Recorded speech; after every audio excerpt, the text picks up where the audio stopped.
오늘 말씀은 로마서 3장 20절부터 21절입니다. 그러므로 율법의 행위로 그의 앞에 의롭다 하심을 얻을 육체가 없나니 율법으로는 죄를 깨달았음이니라. 이제는 율법에 하나님의 한 의가 나타났으니 율법과 선지자들에게 증거를 받은 것이라. 아멘. 지난주 우리는 타락과 원죄에 대한 내용들을 함께 살펴봤습니다. 우리의 시조가 타락함으로 인해 범죄함으로 인하여서 우리의 상태는 어떤 상태 가운데 놓이게 되었나라는 것이죠. 그러니까 아담의 대표성으로 인하여 우리도 이 죄의 비참함과 죄와 비참한 상태 가운데 놓이게 되었다라는 겁니다. 결국 아담의 죄책이 우리에게 주어져서 우리가 본래의 의를 상실하고 성품에 있어서 전적으로 부패하고 또한 무능력한 상태에 놓이게 되었다라는 것이죠. 그러니까 이 같은 원죄는 보통의 출생법에 의하여 우리에게 전가되어서 우리를 본질상 진노의 자식으로 사단에게 매인 종의 삶을 살도록 만들었다라는 겁니다. 그래서 모든 죄인된 우리는 현세와 내세에 하나님으로부터 형벌을 받게 된다라는 것이죠. 오늘은 은혜 언약에 대한 말씀을 함께 나누겠습니다. 본문 30문에 보시면 하나님께서 모든 인류를 죄와 비참한 자리에서 멸망하게 버려두셨는가? 이 답을 함께 읽겠습니다. 하나님께서는 모든 사람을 흔히 행위계약이라 칭하는 첫 언약을 위반하여 타락한 죄와 비참한 상태에서 멸망하게 버려두지 않으시고 단순한 사랑하심과 자비하심으로 은혜 언약이라 칭하는 둘째 언약으로 그 가운데 택한 자를 구출하셔서 그들이 구원의 자리에 이르게 하셨다. 자, 첫 번째는 두 언약이에요. 하나님께서는 첫 언약, 행위 언약 또는 생명 언약을 위반한 모든 인류를 내버려 두지 않고 둘째 언약, 은혜의 언약을 주셨다라는 겁니다. 웨스트민스터 7장 2절에 보면은 인간과 맺은 첫 번째 언약을 행위 언약이다라고 해요. 그 행위 언약으로 아담과 그 안에서 그의 후손에게 생명이 약속되었다라는 것이죠. 그 언약의 조건은 완전하고 개별적인 순종을 요구한다라는 겁니다. 반면에 우리가 앞서서 본 데오리 문답 20문에서는 하나님이 생명을 약속하고 있다라는 점에서 이를 생명 언약이다라고 얘기해요. 그러니까 웨스트민스터 신앙고백서는 행위 언약, 그리고 데오리 문답에서는 생명 언약이다라고 표현을 합니다.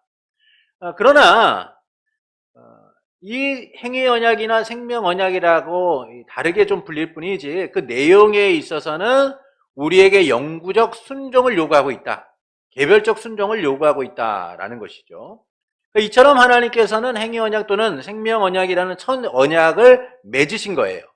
이 언약의 특징은 앞에서도 말씀드렸다시피 완전하고 개별적 순종을 요구하는 겁니다. 왜냐하면 하나님이 우리에게 자유의지를 주셔서 순종할 수도 순종하지 않을 수도 있는 의지를 주셨기 때문이죠. 그래서 하나님은 우리가 하나님의 백성으로서 그 통치를 인정하고 하나님 앞에 전적인 순종을 다하도록 이와 같은 언약을 맺으셨다라는 겁니다.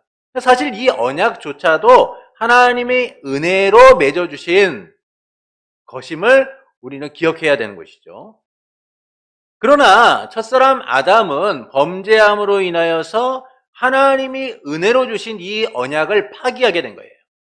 생명의 언약을 파기하였고 그래서 인간은 완전하고 개별적인 순종을 할 수 있는 상태에서 떠나 아무것도 할 수 없는 무능력한 상태 가운데 놓이게 되었다라는 겁니다.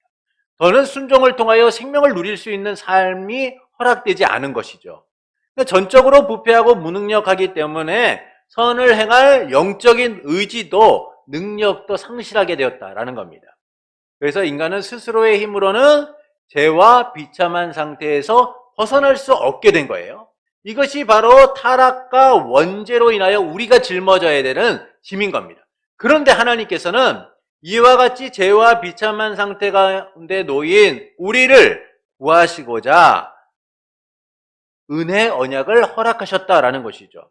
그러니까 이 은혜의 언약은 어떤 조건이나 행위가 아니라 오직 은혜로 구원의 길을 여셨다는 거예요. 은혜로 구원의 길을 여셨다라는 것을 우리는 뭐라고 표현하냐면 무조건적 선택을 통하여 구원을 허락하셨다라고 얘기해요. 아무런 조건이 없는 하나님이 은혜로서 우리를 선택하여 구원에 이르도록 하셨다라는 것이죠. 그러니까 이를 위해 하나님께서는 은혜 언약의 영원한 기초이자 뿌리인 구속의 언약을 창세전 삼위 하나님 간에 맺으신 거예요. 그러니까 이 구속 언약은 성부 하나님께서 자기의 아들을 사람의 육체를 입은 중보자로 주실 것을 승낙하셨고, 아들이신 예수 그리스도께서는 자기의 생명을 많은 사람의 대속제물로 내어주실 것을 승낙하셨으며, 성령께서는 성부가 선택한 자들에게 그리스도가 성취한 구속을 실제적 또는 개별적으로 때를 따라 적용하실 것을 승낙하셨다라는 거예요. 그러니까 이 구속 언약의 근거에서 하나님이 두 번째 언약인 은혜 언약을 실행하시는 겁니다. 그러니까 하나님이 우리를 구원하시고자 승낙하시고, 또한 우리를 구원하시고자 아들을 내어주실 것을 승낙하시고, 아들께서는 자기를 내어주실 것을 승낙하셨고, 성령께서는 그와 같은 일들을 개별적으로 구체적으로 우리에게 적용하실 것을 승낙하시는 이 구속의 언약 속에서 은혜의 언약이 주어지게 되었다라는 거예요. 그러니까 구속 언약은 하나님의 계획이다라고 하면 은혜의 언약은 하나님의 실행이다라고도 말할 수 있다라는 겁니다. 그래서 어떤 이들은 이 구속 언약을 언약의 뿌리, 그리고 은혜 언약을 언약의 줄기나 열매다라고 표현을 하는 것이죠. 결국 이 구속 언약의 근거에서 하나님이 두 번째 세우신 은혜의 언약이 우리에게 주어지게 되는 거예요. 그래서 은혜의 언약의 영원한 기초가 구속 언약이고, 은혜의 언약은 구속 언약의 역사적 실행이다라고 말할 수 있는 겁니다. 그러니까 이 점에서 구속 언약이 그리스도의 순종과 대속을 요구하는 반면에 은혜의 언약은 죄인을 향한 어떤 조건도 요구하지 않는다는 거예요. 그러니까 구속 언약 속에서는 요구되는 조건이 딱 하나예요. 우리 주 예수 그리스도의 대속인 거예요. 십자가의 죽으심이죠. 그러나 은혜 언약 안에서는 하나님이 우리에게 요구하시는 아무런 조건도 없다는 거예요. 오직 예수 그리스도의 대속을 통하여 우리를 구원하시기로 약속하셨기 때문인 겁니다. 그래서 은혜 언약은 하나님께서 죄인을 예수 그리스도를 통해 아무런 조건 없이 구원하실 것을 약속하신 것이다 라는 거예요. 그래서 죄와 비참한 상태 가운데 놓인 우리에게 은혜 언약은 오직 하나님의 은혜로서 주어진 놀라운 선물이다라고 말할 수가 있는 것이죠. 두 번째는 이와 같은 은혜 언약의 동기예요. 왜 하나님이 이와 같은 은혜 언약을 행하시느냐? 단순히 사랑하심과 자비하심으로 은혜 언약을 주셨다라는 겁니다. 요한복음 3장 16절을 함께 읽겠습니다. 하나님이 세상을 독생자를 주셨으니 이는 그를 믿는 자마다 멸망하지 않고 영생을 얻게 하려 하십니다. 자, 하나님이 은혜 언약을 주신 데에는 어떤 자격이나 조건 때문이 아니라 단지 하나님의 사랑하심과 자비하심입니다. 여러분, 부모가 자녀를 사랑할 때에 조건 있이 사랑합니까? 아니에요. 내가 낳은 자녀이기 때문에 조건 없이 돈도 주고요. 조건 없이 내게 필요한 것들, 자녀에게 필요한 것들을 제공해주고 조건 없이 헌신하는 거죠. 하나님이 은혜의 언약을 주신 것은 하나님의 사랑과 자비하심이라는 이 단순한 동기 때문이다라는 겁니다. 그래서 하나님의 사랑과 자비하심이 은혜의 출발점이자 구원의 출발점이다라고 말할 수 있는 거예요. 세 번째는 은혜의 언약의 목적입니다. 자, 우리 함께 읽겠습니다. 택한 자를 죄와 비참한 상태에서 구출하여 구원의 자리에 이르게 하기 위함이다. 에베소서 1장 4절부터 5절을 함께 읽겠습니다. 곧 창세전에 그리스도 안에서 우리를 택하사 그 앞에 거룩하고 흠이 없게 하시려고 그 기쁘신 뜻대로 우리를 예정하사 예수 그리스도로 말미암아 자기 아들들이 되게 하셨으니, 하나님께서는 모든 인류가 멸망하지 않도록 예수 그리스도 안에서 택하시고 예수 그리스도를 통해 구속하기로 예정하셨다는 거예요. 그러니까 여기서 택하시고 구속하신 자들은 누구예요? 하나님이 구원하시기로 작정된 자들이에요.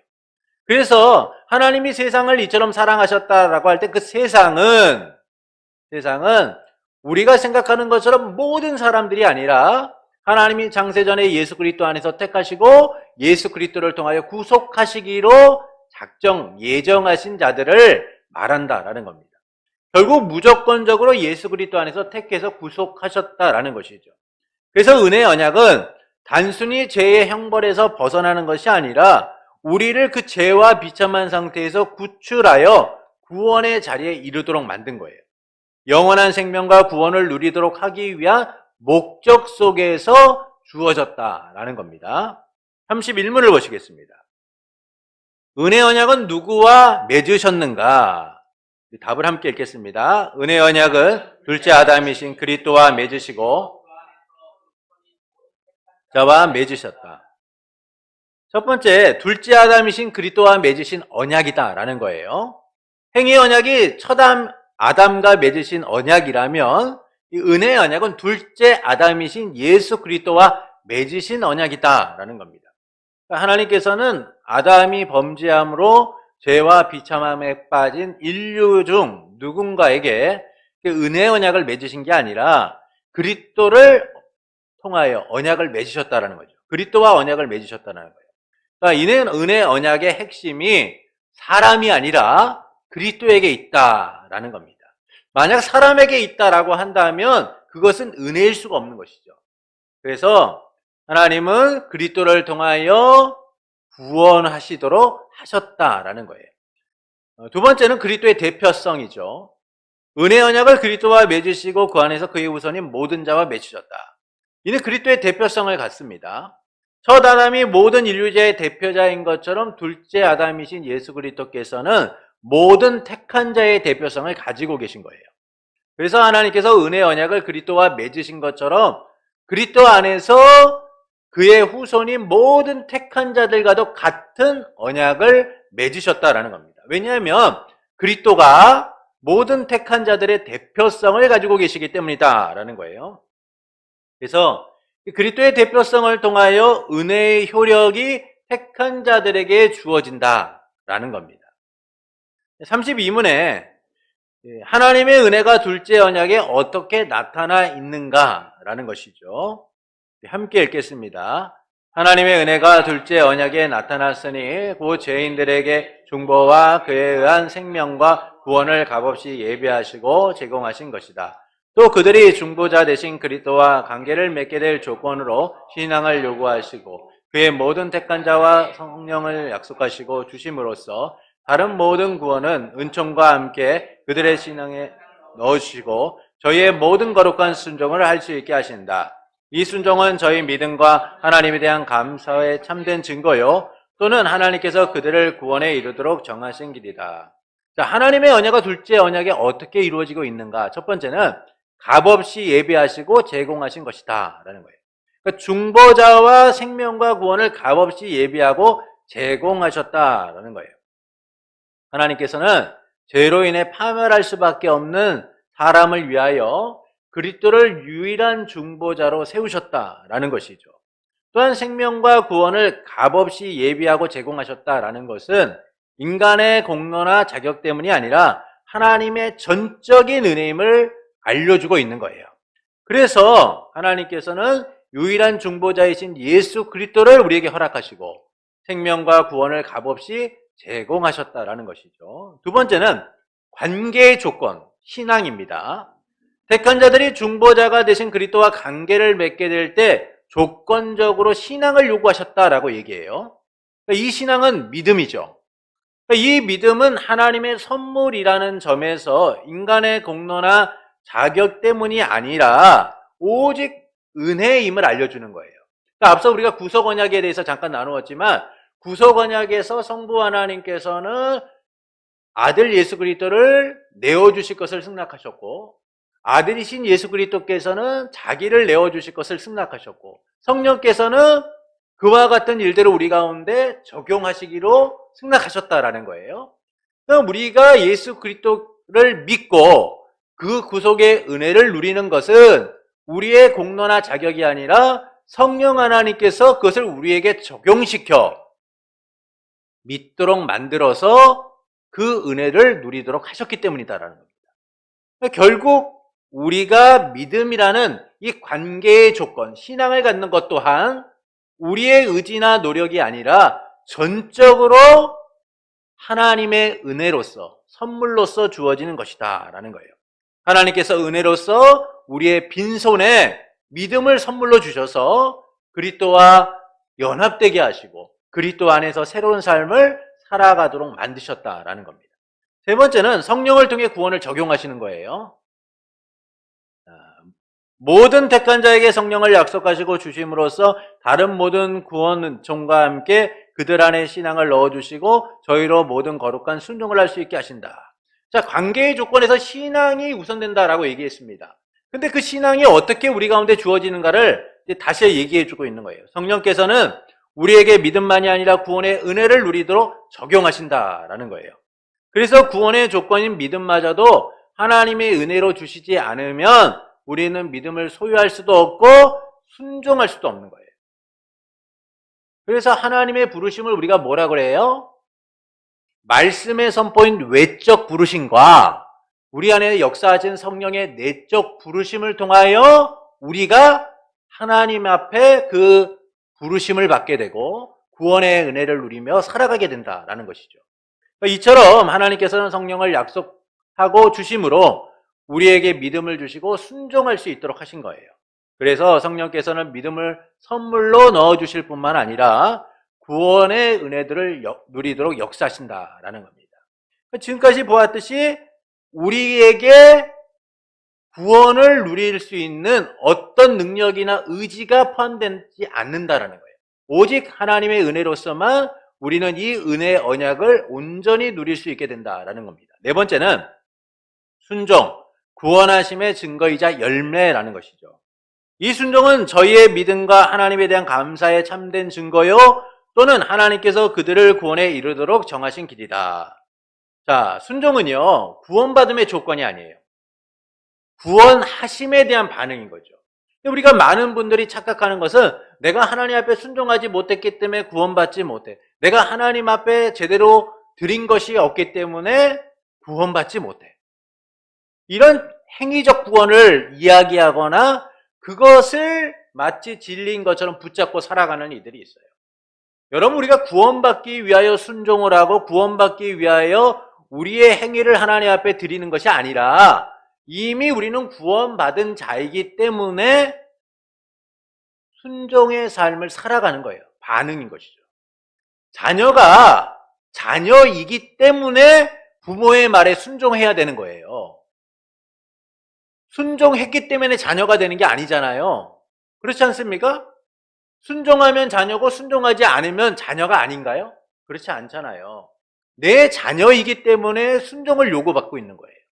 이처럼 하나님이 우리에게 순종을 요구하시는 것은 구원의 조건이 아니라 구원받았기 때문에 하나님의 자녀가 되었기 때문에 순종의 삶을 요구하고 계신 것이다 라는 겁니다. 그래서 순종은 우리의 힘으로 이루어지는 것이 아니라 순종할 수 있는 능력을 주시는 성령의 역사를 통해서 우리 또한 순종의 삶을 살아가는 거예요.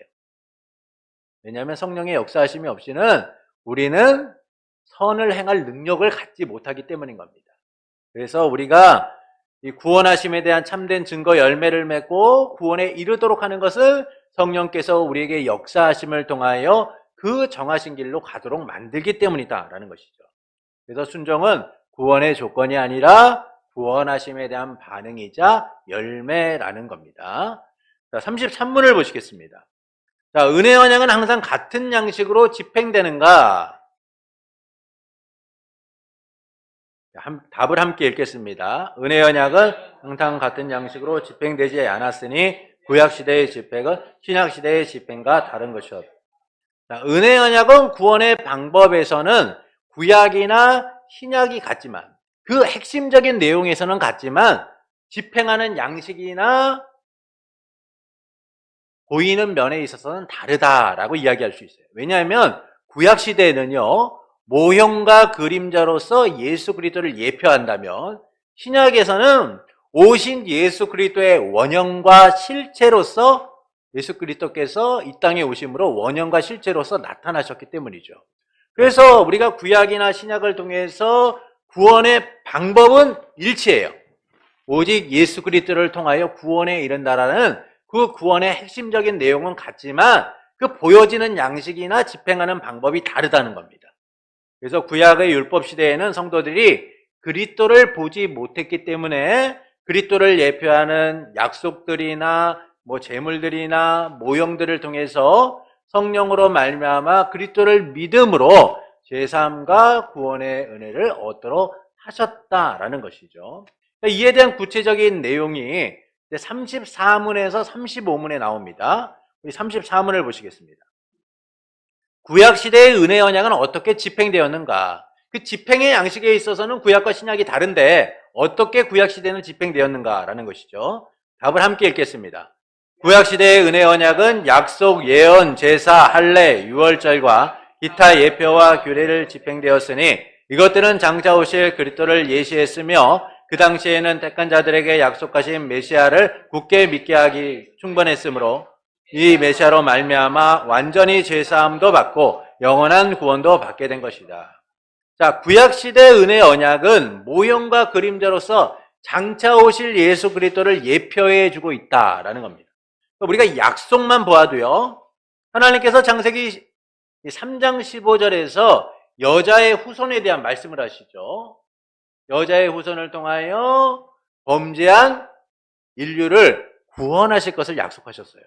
창세기 12장에 보면 하나님께서 아브라함의 후손을 통하여서 열방이 하나님을 섬기게 될 것임을 말씀해 주죠. 사무엘하 7장에서 다윗의 후손을 통하여 다윗의 왕조가 영원할 것임을 약속하세요. 이 약속들의 핵심이 뭐예요? 그리스도인 거예요. 아브라함의 후손도, 여자의 후손도, 다윗의 자손도 오직 예수 그리스도, 장차 오실 예수 그리스도에 대한 약속을 하고 있다라는 겁니다. 그 외에도 선지자들을 통하여 메시아에 대한 예언을 하셨죠. 이사야서 53장에 보면 고난받는 종에 대하여 이야기하고, 미가서 5장 2절에 보면은 베들레헴의 탄생에 대하여 얘기하고, 예레미야 31장에서는 새 언약을 통하여 장차 오실 메시아 그리스도를 바라보도록 하고 있다라는 겁니다. 이처럼 구약시대 하나님께서는 약속이나 예언, 제사나 할례, 유월절과 기타 예표와 규례를 집행하심으로 장차 오실 예수 그리스도를 예표하고 계시다라는 겁니다. 그래서 이와 같은 예수 그리스도에 대한 예표를 통하여서 그리스도를 통하여 구원을 받도록 만드셨다라는 것이죠. 이는 오실 그리스도를 믿기에 충분하였고 그리스도로 말미암아 완전한 제사함과 영원한 구원을 받게 하였다라는 겁니다. 그 구약 시대는 오실 메시아에 대한 믿음으로 구원받을 수 있도록 하셨다라는 거예요. 이것이 신약 시대의 성도가 받는 구원과 다르지 않다라는 겁니다. 왜냐하면 구원의 방법과 핵심이 같기 때문이다라는 것이죠. 35문에 보시면 신약 시대의 은혜 언약은 어떻게 집행되었는가라는 거예요. 우리 답을 함께 읽겠습니다. 실상 그리스도가 나타나신 신약 시대에는 이 같은 은혜 언약이